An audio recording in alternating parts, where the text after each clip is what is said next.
Glory, lahat ng kaluwalhatian ng Diyos. Yan ang ibig sabihin ng kaluwalhatian. Lahat ng nandyan sa Panginoon, ikinarga niya para i-reveal sa atin na yun ang gawin ko dapat na plano sa buhay mo. O minsan lumilis tayo. Okay. Virgin Mary at si Joseph. Nandoon siya sa Bethlehem. Hindi, sa Nazareth. Doon kasi, doon nagtatrabaho ito si Joseph eh.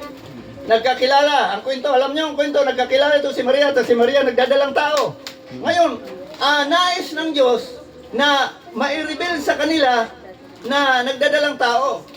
Ngayon, noong panahon, hindi naman sukat akalain ito si Caesar Augustus, na si Raulo din ito eh, na Caesar Augustus, unbeliever, wicked man, talagang makasalanan siya. Wala na, nagtaka sila, bakit nag-declare ng batas na mula ipinanganak ang mga sanggol ng mga bata, kailangan mag-tax na.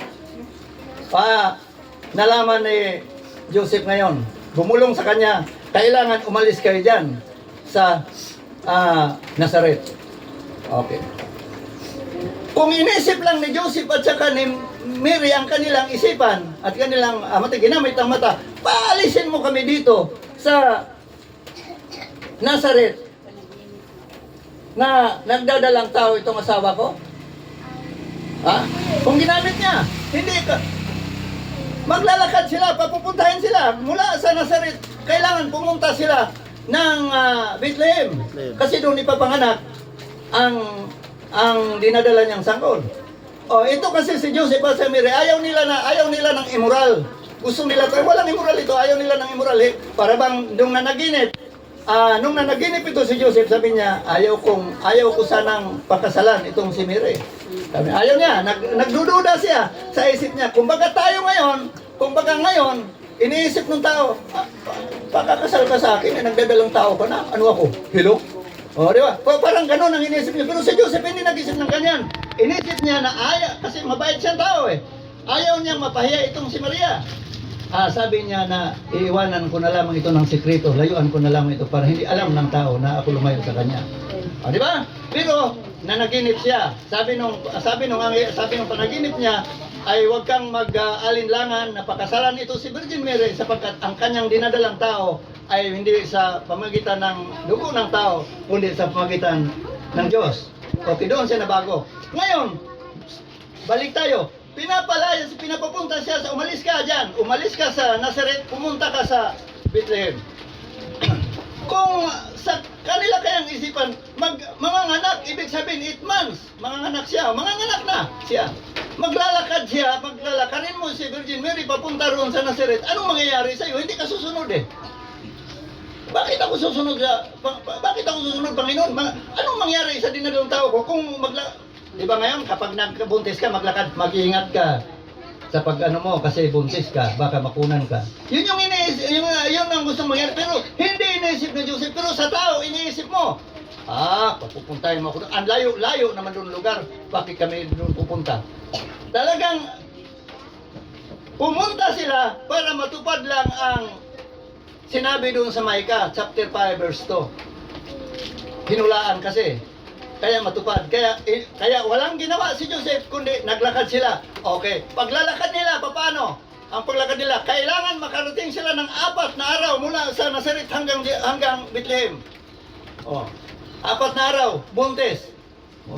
Ngayon, sa 4 na araw, kung hindi bilis-bilisan ng paglakad mo, hindi nila mararating sa sobrang layo. 9 miles. Ang layo. Paano yun? Naglakad sila. Mayroon silang mga dala-dala.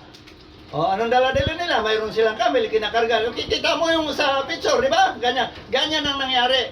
Ngayon, naglakad sila. Pagdating doon, ay doon na siya na pwesto at ipinanganak ng sanggol. Yun ang pwesto. Okay. Yung mga shepherd naman, ay tinipon din ng Panginoon. Para i-reveal ng Panginoon sa kanila na ang kaluwalhatian ng Diyos kay Mary at saka kay Joseph. Na-reveal na ng Panginoon na talagang doon siya ay pananganak ang tao na tagapagligtas. Ngayon, itong mga shepherd na ito, nandoon din sila sa parang. Kumbaga, maraming mga tao ngayon nandyan nagkakalat lang na hindi rin pinapansin ng tao. Application sa ating buhay. Nandyan sila. Kailangan, yan sila, kailangan makausap at makilala nila ang kaluwalhatian at kabutihan ng Panginoon. Sino ang ginagamit? Ang Biblia ang ginagamit. Sino ang ginagamit? Tayong mga anak ng Diyos. Kailangan malaman nila, kailangan malaman ng tao na i-reveal natin sa kanila kung ano ang ginawa ng mga tao para makakilala sa Diyos, para i-reveal sa kanila, para sabihin sa kanila ang salita ng Panginoon at sila makakilala din ng kaligtasan. Okay. Ngayon, kasi sinasabi, ang mga anak ng Diyos na yun naglilingkod sa Panginoon ay alam na dapat kung ano ang ating gagawin.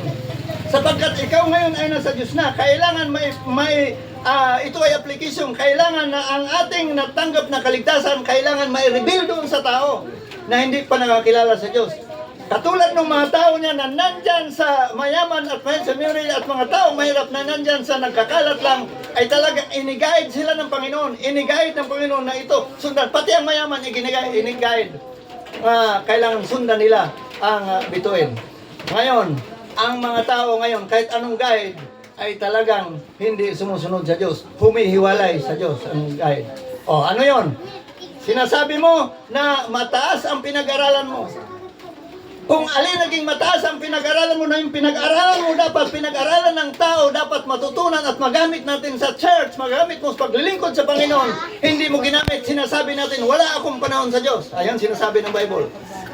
Wala kang panahon sa Diyos. Wala tayong panahon sa Diyos. Pati ang mahirap, wala akong panahon sa Diyos. Ang mayaman, walang panahon sa Diyos. Ang mahirap, walang panahon sa Diyos. Sino na lang ngayon ang mayroong panahon sa Diyos?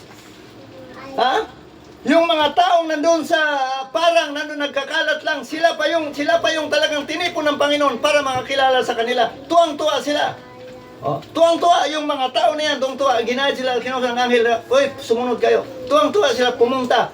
At nung pumunta sila, verse 2, anong sinabi doon? Sila ay nagpuri sa Panginoon, verse 20. Sila ay nagpuri sa Diyos, nakita nilang sanggol, sila nagpuri sa nakita, at kanilang sinabi, tingnan mo nakita nila yung sanggol pinanganak, nagpuri sila, nagpasalamat sila sa Diyos. Pagkatapos, pagbalik nila, tuwang-tuwa sila, pinupuri na lang ang Panginoon. Bumalik tuwang-tuwa sila.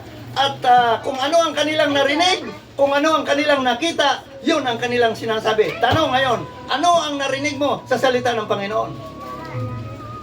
Anong narinig mo? Itatago mo lang ba?